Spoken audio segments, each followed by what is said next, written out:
नमस्कार दोस्तों, पुरातन भारत के इस YouTube चैनल पर आप सभी का फिर से हार्दिक स्वागत है। इस पुरातन भारत में के चैनल में हम लोग पुरातन भारत से जुड़ी हुई कुछ ऐसी बातों को, ऐसे प्रसंगों को, ऐसे गीतों को आपके सामने प्रस्तुत करते हैं। आज पूरा भारत विजयदशमी का पर्व मना रहा है। पिछले 9 दिनों से एक पूरे भारतवर्ष में एक अलग उत्साह का वातावरण है। सभी जगह रामलीलाओं के, रामायण के मंचन किए जा रहे हैं। मंदिरों में लंबी लंबी कतारें आपको देखने को मिलती हैं, जिसमें समाज का प्रत्येक वर्ग मां दुर्गा की पूजा करता है।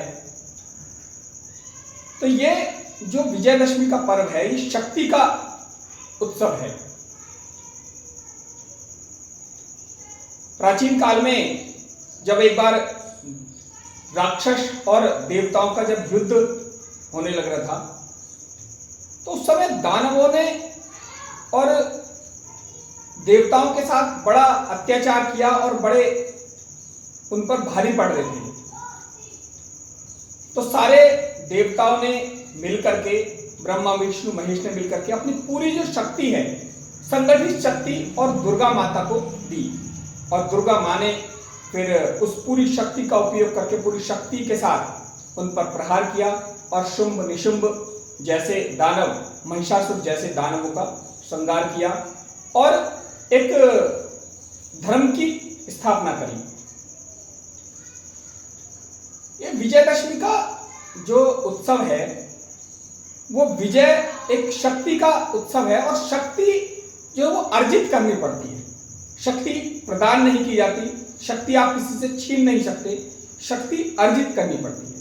और शक्ति का मायने अलग अलग युगों में वो परिवर्तित भी होते रहे हैं। एक हम श्लोक बोलते हैं कि त्रेतायाम मंत्र शक्ति च ज्ञान शक्ति कृते युगे द्वापर युद्ध शक्ति च संघ शक्ति कलयुगे। जो त्रेता युग है, जो सतयुग है, उसमें ज्ञान की शक्ति चलती थी। जिसके पास ज्ञान अधिक था, उसकी पूरा समाज मानता था। जब और आगे बढ़ते हैं तो त्रेता युग आता है, जिसमें प्रभु श्री रामचंद्र जी ने जन्म लिया। उस समय और मंत्र की शक्ति चलने लगी कि जिसके पास जो मंत्र अच्छे बोलते होंगे, वो अपने को सिद्ध कर लेगा और उसका समाज में वर्चस्व होगा।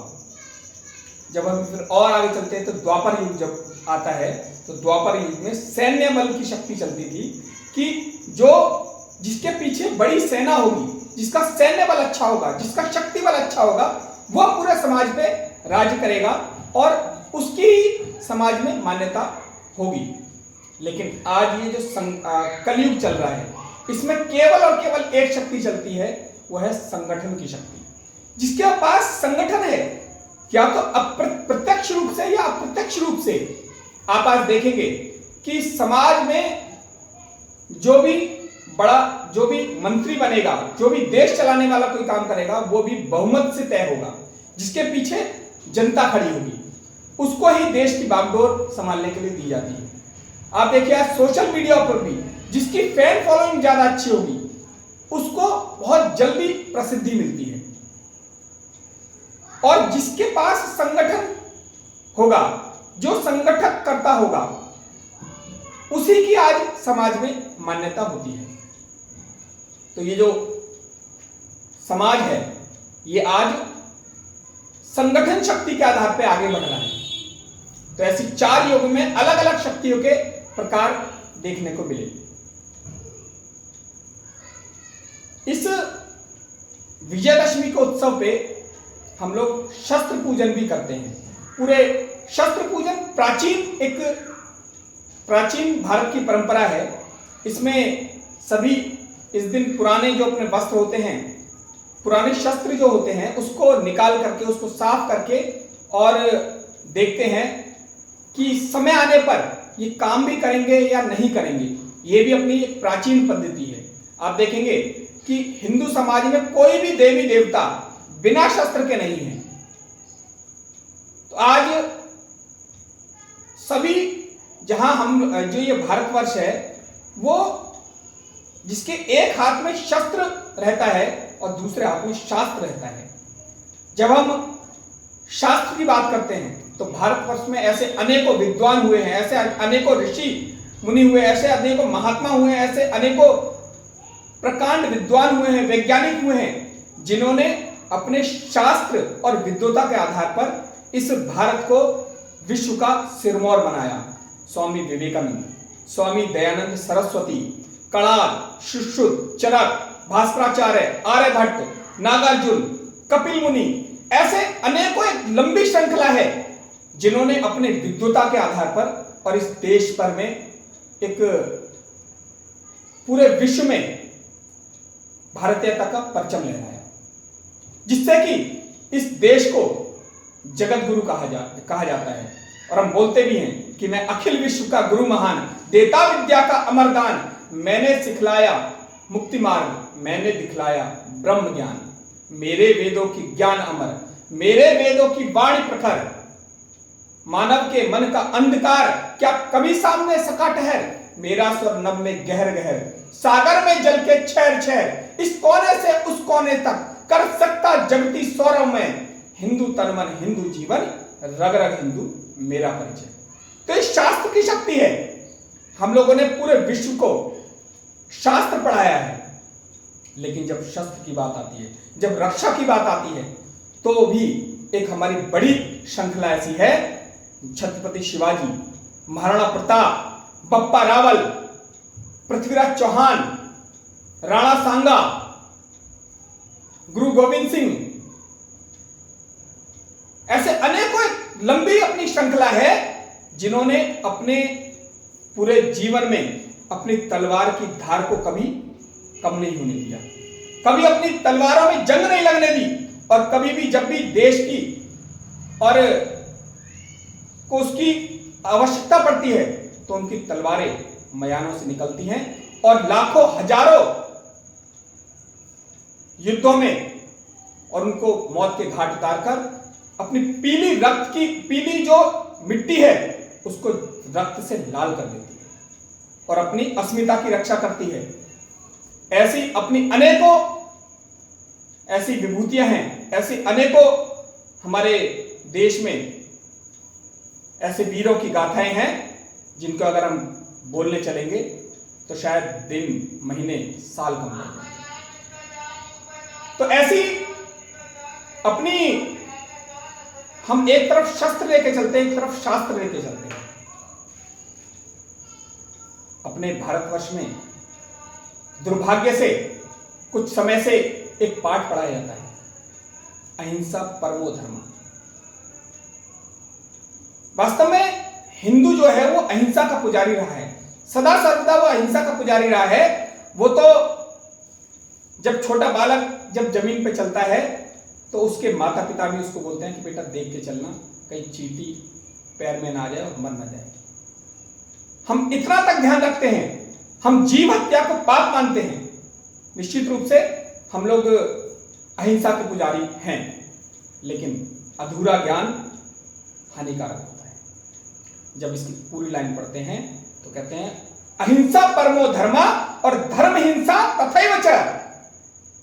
जब धर्म को आवश्यकता होगी, जब धर्म की हानि होगी तो फिर हिंसा करना भी धर्म है। तो इसलिए ये जो हम बोलते हैं अहिंसा परमो धर्मा, इसको भी सही अर्थों में लेना चाहिए। सदा अहिंसा सर्वोत्तम मन की कस्तूरी है, सदा अहिंसा सर्वोत्तम मन की कस्तूरी है। पर लेकिन हम लोग जो हिंसा, जब भी समाज को हानि होगी तो हमारी तलवारें मैदान में नहीं रहेंगी, ये हमें ध्यान रखना चाहिए। द्वापर युग में योगेश्वर श्री कृष्ण ने भी कहा था कि यदा यदा हि धर्मस्य ग्लानिर्भवति भारती अभ्युत्थानम अधर्मस्य तदात्मानं सृजाम्यहम् परित्राणाय साधूनां विनाशाय च दुष्कृतां धर्म संस्थापनार्थाय संभवामि युगे युगे। जब जब धर्म को हानि होगी तब तब मैं दुष्टों का संहार करने के लिए और मैं जन्म लूंगा। अर्थात जो ये हिंसा है, ये धर्म की हानि जब दिखती है तो हिंसा करना भी आवश्यक हो जाता है।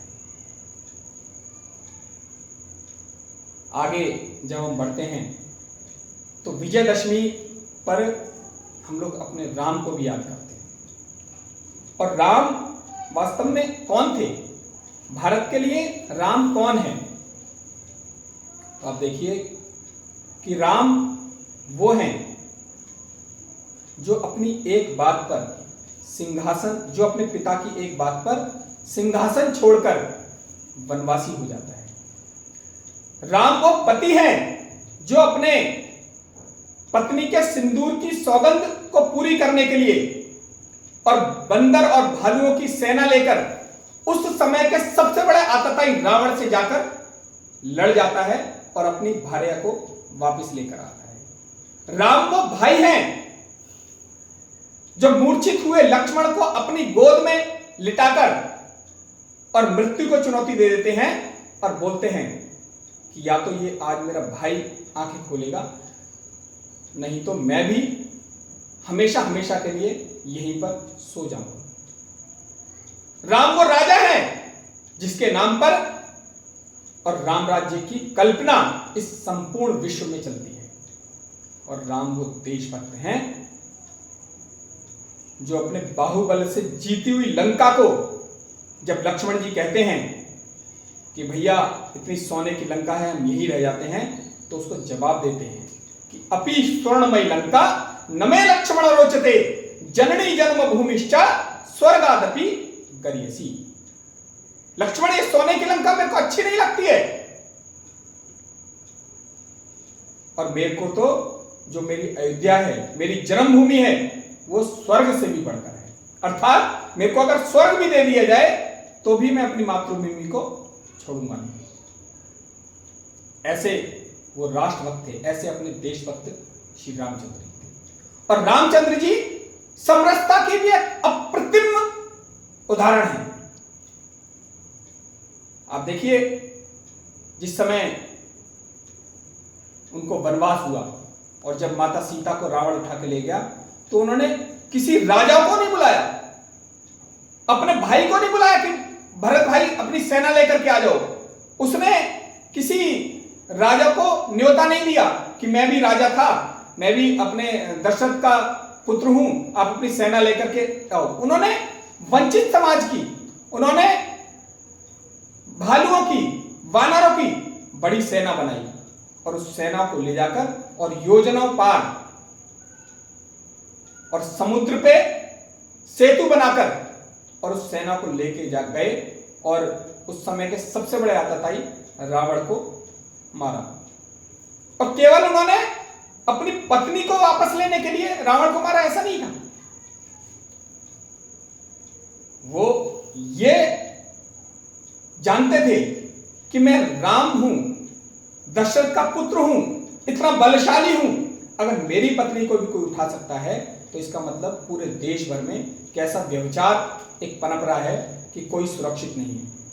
उस अवधारणा को तोड़ने के लिए उन्होंने रावण पर आक्रमण किया। शबरी को बेर उन्होंने खाए ताकि समाज में ये समरसता का भाव पैदा हो सके। अहिल्या को उसका दोबारा से अस्तित्व लौटाया और उन्होंने बोला कि अगर गलती किसी की है तो इंद्र की है, अहिल्या की गलती नहीं। ऐसा उन्होंने नारी सम्मान के लिए उन्होंने कदम उठाए, समरसता के लिए उन्होंने एक ऐसे अप्रतिम उदाहरण उन्होंने दिए। और ऐसे प्रभु ऋषि रामचंद्र जी के लिए बड़े दुर्भाग्य से के साथ कहना पड़ता है कि अपने इस देश में कुछ लोग उनके होने का प्रमाण मांगने लगे और लगे थे।